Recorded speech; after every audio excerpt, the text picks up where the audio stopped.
Hey folks, and welcome to the podcast. So here we are. New year, new coach, new hat, new shirt as well. You may notice I'm not wearing my Michigan jersey like I did last time. That's because, well, after all that happened in the last few years, I don't really want to associate myself with that jersey anymore, at least that particular one. I'd love to get a number 4 jersey, but I kind of want to wait for the new Nike contract to kick in before I go there, so it is what it is. But for now, we have the hat, which I think is a pretty cool hat. Right, so, yeah, about, I want to say 8 or 9 months ago, I sat here, well, not here specifically, but like in this area, and I said that the Michigan football team was an absolute disgrace, and it needed to go out and get someone to help it get it back on the right track. And as improbable as it was for everyone to believe, and I admit every so often I still can't believe it myself, Michigan got Jim Harbaugh. That's pretty cool. And after the longest off season, we finally had the first game tonight with this team, and oh my God, how did I get? Oh my God, this guy! No, I'm not gonna do that to you. Yeah, okay. So tonight obviously didn't go the way we wanted it to. I believe Harbaugh is now 0-3 in his debuts. In his I can't remember his debut as a college coach or just coach in general, but yeah, he's not so good. In his first game, I guess, which is okay, because everyone falls first time in. My understanding, Harbaugh ended up doing okay there. So, you know, it is what it is. I'm a little disappointed at the loss, but I'm not too surprised because, you know, it is Utah and road game, Pac-12. It's a pretty tall order to begin with. Michigan did, though, have a lot of chances to win this game. I'm not going to go so far as to say they gave the game away, but they certainly... there are times when they could have stepped up and taken the game, and they didn't. But I'll get to that in a little bit. Let's talk about first about what I did like about this game, because there's a lot of things I did like. As I said going in, as I predicted going in, the defense is going to be good. Offense, it'll catch on eventually. And I know I said that last year, but I'm pretty confident I'll have a good chance of catching on this year. But the defense was pretty good, really stout. Jabril Peppers. Took a while for him to kind of get going, but oh man, can that kid play. He is going to be an absolute beast. He's out there making plays, throwing guys down the backfield. It was just really fun to watch. They did a pretty good job containing Utah's star rusher, Devontae Booker. I have the stats here. He rushed 22 attempts for 69 yards, averaged about 3.1 a yard. Okay, that's his longest game was 16 yards. So that's no, that's pretty good. I mean, that's, you know, you're containing. This is a guy that's supposed to be a dark horse possible Heisman. So holding him to about, you know, 3 yards a carry, what's that again there? 3.1 yards a carry. That's not bad. Our running backs, for comparison, we had Devontae Smith got most of the carries tonight. Ty Isaac and Derek Green got in there too, but Devontae Smith had most of the carries. He had 17 attempts for 47 yards. That's 2.8 yards a carry. Ty Isaac had 4 attempts for 12 yards, 3 yards a carry. So, you know, that's good, but we'll talk about the offense in a little bit. The only time I really had a problem with the defense were the two drives it gave up on the touchdowns. The first drive, I was really concerned because in the first touchdown drive for Utah, they basically used the what I call the Oregon offense, you know, the hurry up, no huddle offense, and defense looked very, very vulnerable. So that's obviously a concern. The tempo really did throw them off. You could tell you had guys that weren't even organized; they're just kind of running around, scrambling to get in positions. But I'm not sure how many Big Ten teams are going to run that kind of offense this year. I don't expect many, so I'm kind of willing to chalk it up to an aberration of the Pac-12, but it is a concern, and Durkin's going to have to work on that, I think, Durkin and Madison. There were a couple times when they lost receivers downfield, and they got burned a couple times on screen plays, especially slant passes. That was a bit of a concern as well. We all kind of knew that going in here. But other than that, they looked pretty good. They looked pretty good. They didn't. It wasn't like last year where they kind of only hung out for 3 quarters and just kind of collapsed. They hung in there for the most part throughout the game, and I'll talk from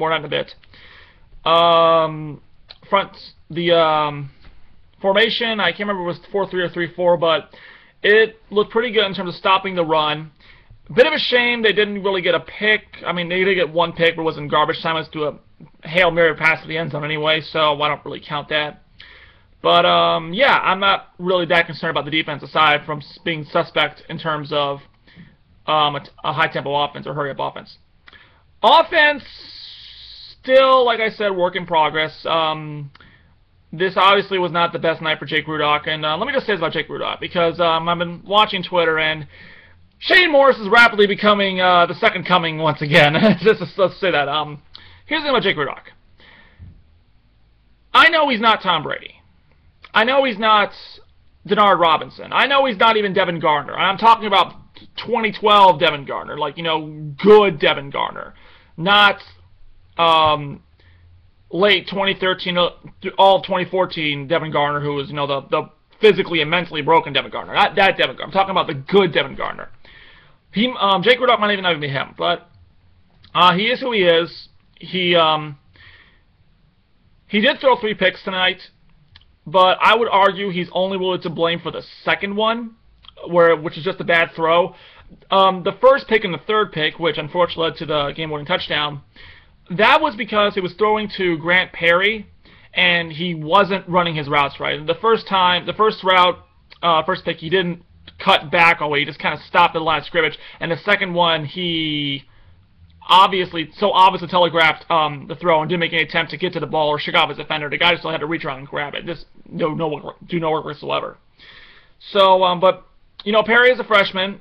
He's young. Those are rookie mistakes. He will learn. So, I'm also not quite sure why he kept throwing to A.J. Williams, who wasn't really doing much of anything.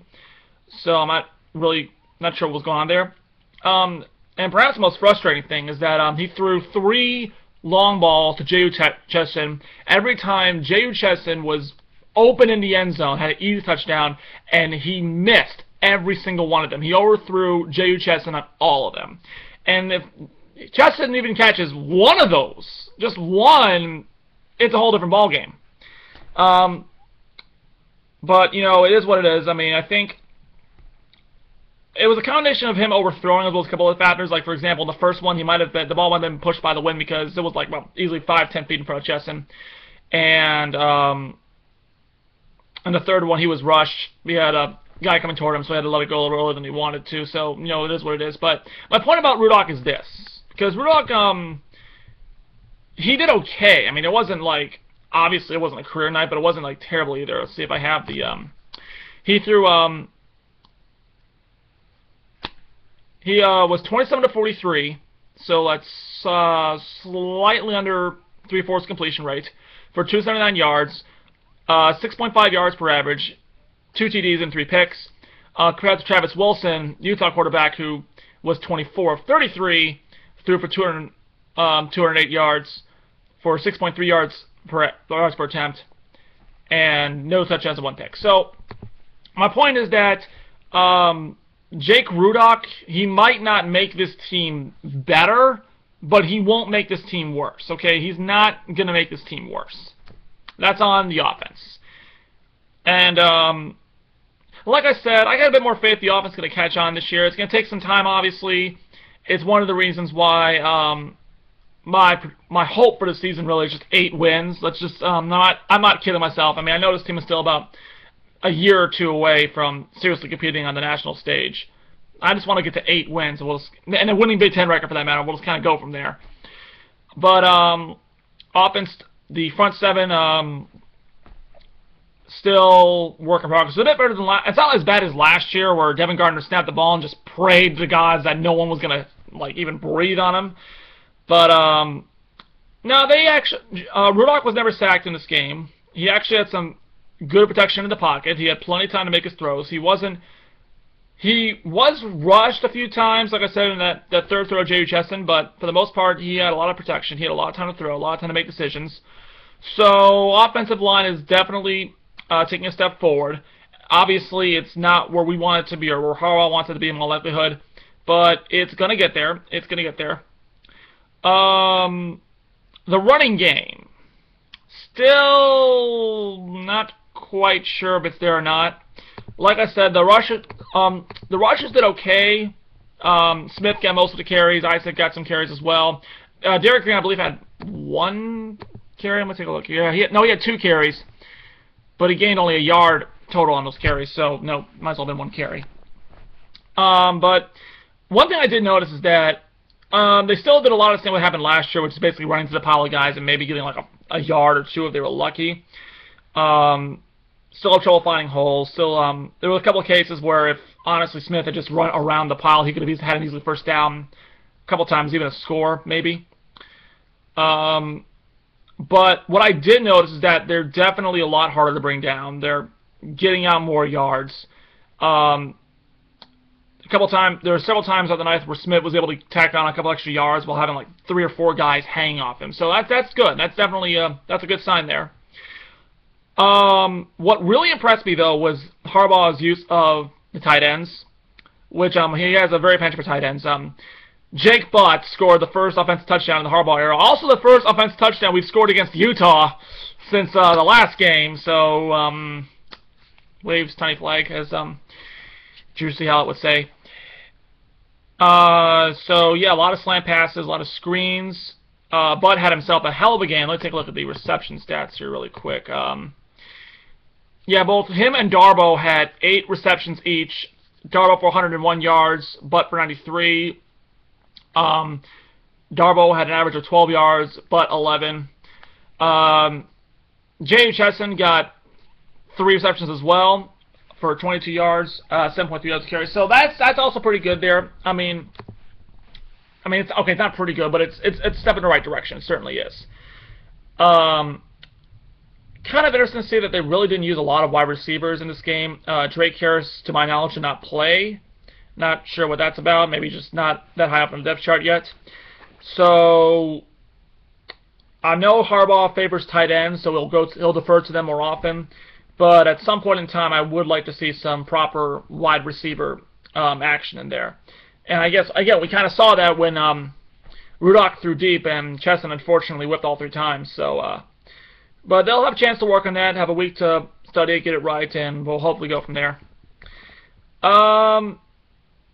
It took the offense a real while to get going. The points initially will all belong to our kicking game, which, by the way, aside from 1 missed field goal, and a barely missed field goal at that, I don't have issues with our kicking game this year. I was fearing a return to the Rich Rodriguez era kicking game, which we all remember how atrocious that was. I don't think that's going to be a problem. I know that, Hagerup's gone, Gibbons is gone, and all those guys, but this kid from Australia, O'Neal, he's a hell of a punter. I mean, this guy can play like nobody's business. I mean, he downed a couple of punts behind the 5-yard line. So that's pretty good. That gives Michigan good field position. So we have that going for us. And let's see, who was the other kicker here? Alan Kenny. I know he missed the field goal, but it was just barely missed as opposed to Utah's guys who shanked it both ways. I mean, come on. So he's a walk-on. I think he'll be fine. He'll be fine.